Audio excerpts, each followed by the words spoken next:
Welcome guys.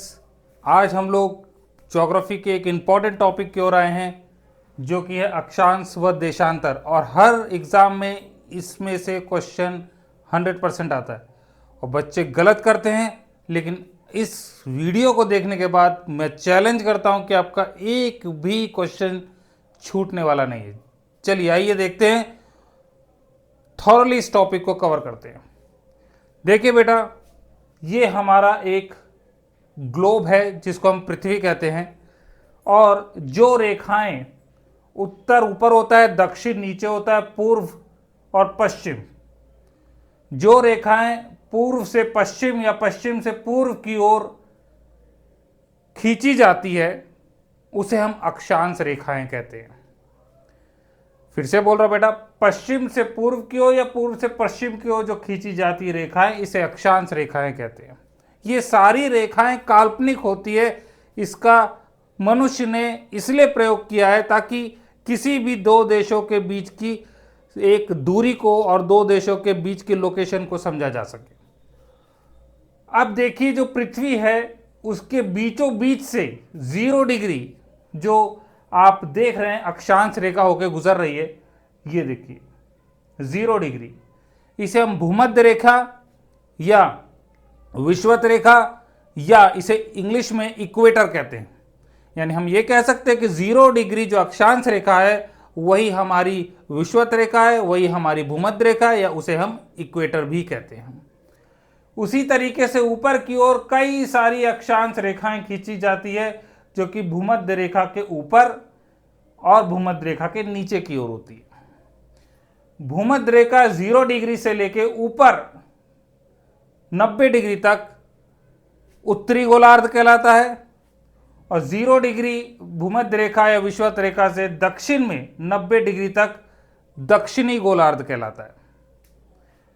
आप देखेंगे कि यहां भूमध्य रेखा से ऊपर की ओर जा रहे हैं तब तो एक लाइन आ रही है 23.5 डिग्री उत्तर, ऊ लिखा है नहीं, उत्तर यानी नॉर्थ।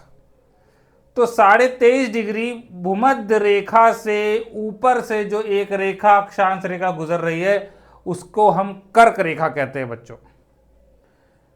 और उसी में यदि हम भूमध्य रेखा की दक्षिण की ओर देखिए आ रहे हैं, ये देखिए दक्षिण की ओर, ये नीचे की ओर आए हम, तो 23.5 डिग्री यानी 23.5 डिग्री दक्षिण लिखा हुआ है से जो अक्षांश रेखा होकर गुजर रही है उसे हम बेटा मकर रेखा कहते हैं।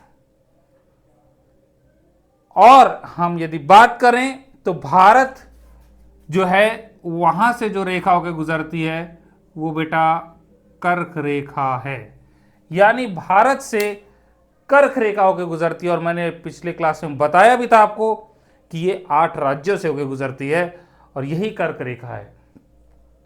यानी आपने ये जाना कि 23.5 डिग्री भूमध्य रेखा से ऊपर से जो अक्षांश रेखा गुजरती है उसे हम कर्क रेखा, और भूमध्य रेखा से जो 23.5 डिग्री नीचे यानी दक्षिण की ओर से जो रेखा गुजरती है अक्षांश रेखा उसे हम मकर रेखा कहते हैं। इसके अलावा 66.5 डिग्री 66.5 उत्तर से जो होती है रेखा गुजरती है उसे हम आर्कटिक वृत्त कहते हैं, क्योंकि यहां से यहां आर्कटिक सागर है।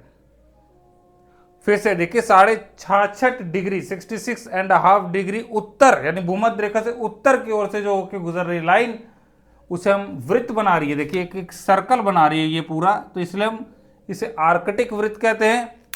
और 66.5 डिग्री जो दक्षिण से होकर गुजर रही है देखिए उसे अंटार्कटिक वृत्त कहते हैं, क्योंकि यहाँ नीचे अंटार्कटिक सागर है जो हमेशा ही बर्फ से ढका रहता है। आर्कटिक सागर ऊपर है, वो भी लगभग जो है बर्फ से ढका रहता है। तो आप लोगों ने देखा बेटा कि 23.5 डिग्री कर्क रेखा उत्तर की ओर भूमध्य रेखा से 23.5 डिग्री दक्षिण की ओर मकर रेखा, उसके बाद आर्कटिक वृत्त अंटार्कटिक वृत्त 66.5 डिग्री उत्तर और दक्षिण की ओर। इसके अलावा हम देखें बेटा तो अक्षांश रेखाओं की संख्या यदि एग्जाम में पूछी जाती है, बहुत एग्जाम में पूछी जाती है, तो आपको देखिए बेटा भूमध्य रेखा के ऊपर 90 हैं अक्षांश रेखाएं, सीधी पड़ी जिसको बोलते हैं लेटी हुई पड़ी हुई, और भूमध्य रेखा के नीचे 90 हैं। इसका मतलब यह हुआ कि अक्षांश रेखाओं की संख्या भूमध्य रेखा के ऊपर 90, भूमध्य रेखा के नीचे 90, 90 दूनी 180, और भूमध्य रेखा भी एक अक्षांश रेखा है इसलिए 181। तो यदि कुल पूछा जाए कि अक्षांश रेखाओं की संख्या कितनी है तो आप कहेंगे 181 यानी 181। उत्तरी गोलार्ध में 0 डिग्री से 90 डिग्री में 90, और दक्षिणी गोलार्ध में 0 डिग्री से 90 डिग्री दक्षिणी गोलार्ध यानी दक्षिणी ध्रुव तक जो है आपकी हो जाएंगी 181 पूरी, ये भूमध्य रेखा को मिलाते हुए। इसके अलावा बेटा अब आते हैं हम देशांतर रेखाओं के। इसके अलावा देखिए एक चीज और बहुत इंपॉर्टेंट क्वेश्चन है, जब मैंने टीजीटी दिया था उस टीजीटी में ये क्वेश्चन आया था कि देखिए बेटा कि दो अक्षांश रेखाओं के बीच की दूरी कितनी है किलोमीटर में। तो बेटा 111 किलोमीटर लगभग होती है, यानी एक अक्षांश रेखा से दूसरे अक्षांश रेखा, दूसरे से तीसरे, तीसरे चौथे हम जाते हैं तो उनके बीच की दूरी कितनी होती है। तो आपका आंसर होगा 111 किलोमीटर अप्रॉक्स मतलब लगभग, क्योंकि यह भूमध्य रेखा पर लगभग 110.6 किलोमीटर होती है, और ध्रुव पर यदि हम जाते हैं तो यह लगभग 111.7 किलोमीटर होती है। तो लगभग इसका औसत माना गया है कि 111 किलोमीटर जो है दो अक्षांश रेखाओं के बीच में किलोमीटर की दूरी है। देखिए बहुत इंपॉर्टेंट क्वेश्चन है, तभी एग्जाम में आया है और किसी भी एग्जाम में आ सकता है। ये मत सोचिए टीजीटी में, इसको उठा के टेट में भी रख सकते हैं, इसको उठा के आपके किसी जिस कंपटीशन की आप तैयार करी उसमें इसको ऐड किया जा सकता है, क्योंकि क्वेश्चन बेटा थोड़ा टफ करने के लिए यही सब चीजों का प्रयोग किया जाता है। नेक्स्ट आइए, तो हम कह सकते हैं दो अक्षांश रेखाओं के बीच की दूरी कितने किलोमीटर है, 111 किलोमीटर लगभग। नेक्स्ट देखिए बेटा, यह है उत्तरी ध्रुव, यह है दक्षिणी ध्रुव। उत्तरी ध्रुव से दक्षिणी ध्रुव से एकदम सीधी लाइन खींच दी जाए जो कि पृथ्वी को एक तरफ पूर्व और एक तरफ पश्चिमी भाग में बांट दे बराबर से, जैसे कोई बॉल को काट दिया जाए, आधा एक तरफ आधा एक तरफ। तो जो 20 से तो सीधी रेखा गुजर रही है उत्तर से दक्षिण की ओर छूते हुए, उसे बोलते हैं बेटा देशांतर रेखाएं। और इसी तरीके से सारी रेखाएं जो उत्तर से दक्षिण की ओर आ रही हैं, ये सीधी रेखाओं को हम देशांतर रेखा कहते हैं।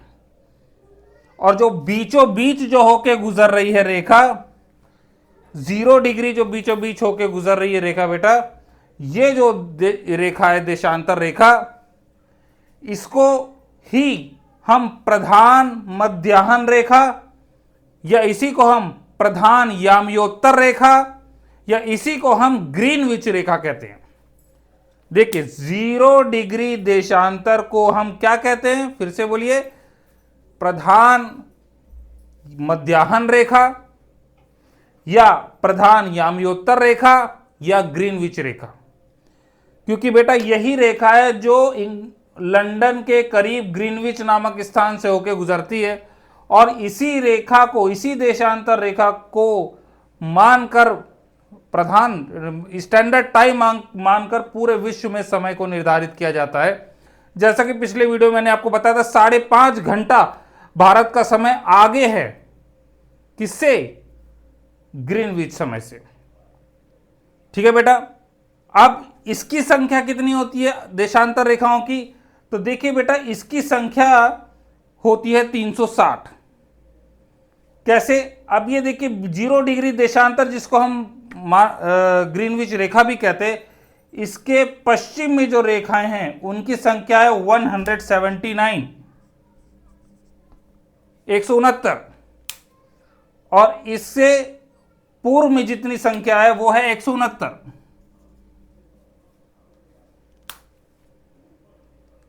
ठीक है, लगभग इन दोनों को मिलाकर और पूरी संख्या यदि हम जोड़ें तो यह आपकी बन जाएगी कितनी, 360, इस बीच वाली रेखा को मिलाते हुए।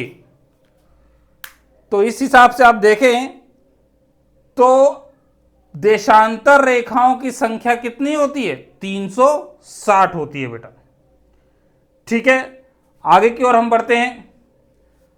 अब यहां देखिए याम्योत्तर यानी ये जो आप मानिए बेटा जो देशांतर रेखा हैं, इनको हम आप मध्याह्न रेखा भी बोलते हैं।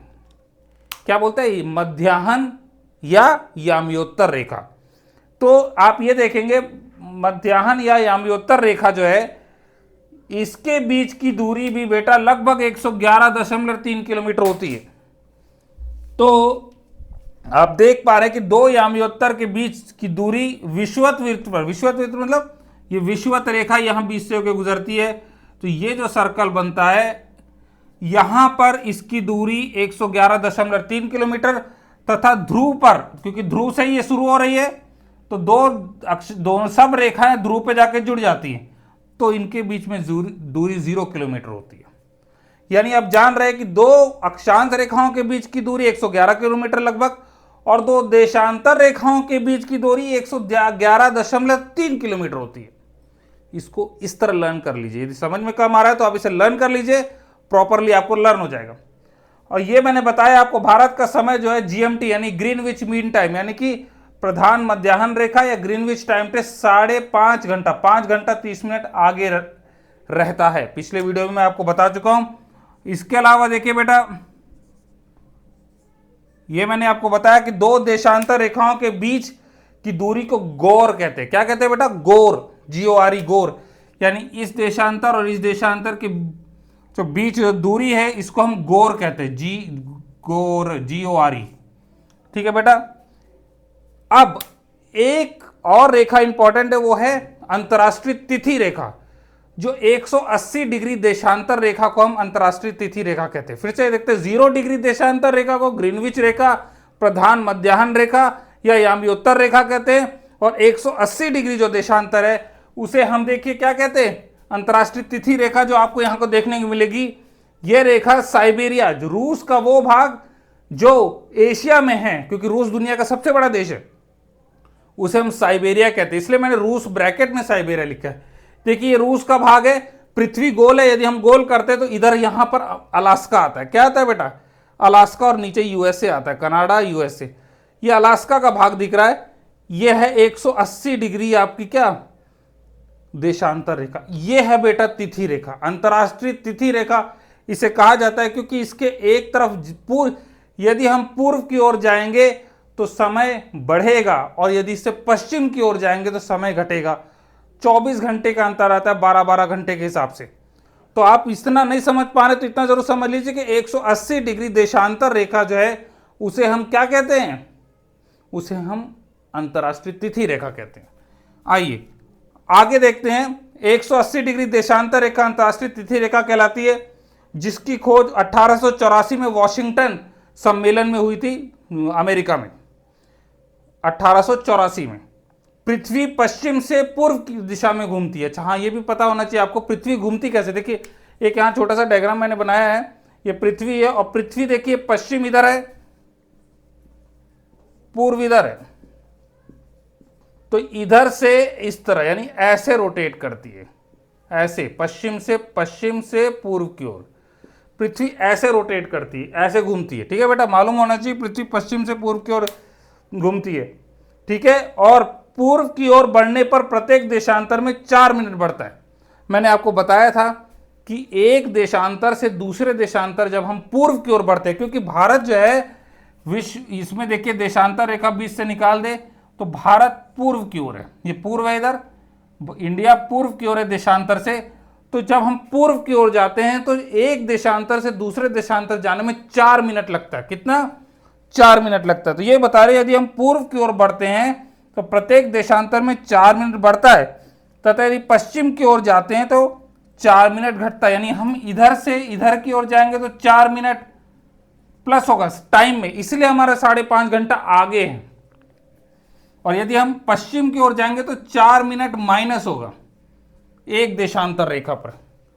ठीक है बेटा, तो एक देशांतर से दूसरे देशांतर यदि पूर्व की ओर जाएंगे तो 4 मिनट प्लस होगा, और पश्चिम की ओर आएंगे तो 4 मिनट माइनस होगा। 30 डिग्री से 35 डिग्री उत्तर और दक्षिण अक्षांशों के मध्य को अश्व अक्षांश कहा जाता है बेटा, हॉर्स लैटिट्यूड। अश्व अक्षांश किसे कहा जाता है?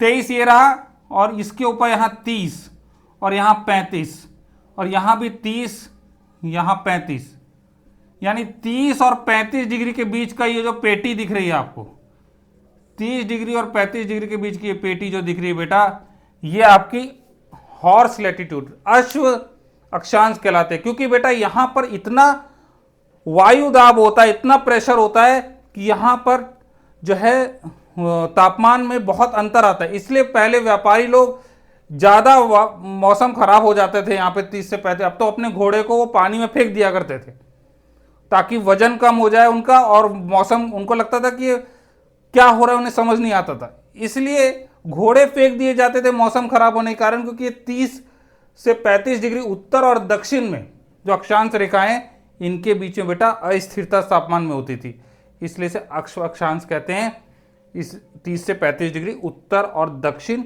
अक्षांश के बीच की जो रेखा होती है। ठीक है बेटा, ये सारी चीजें लगभग मैंने आपको कवर कर दिए। नेक्स्ट वीडियो में हम और नए टॉपिक के साथ आएंगे। आई थिंक सारे क्वेश्चंस कंप्लीट हो रहे होंगे इसमें, फिर हम आगे नेक्स्ट वीडियो के साथ आपके बीच में आएंगे। धन्यवाद।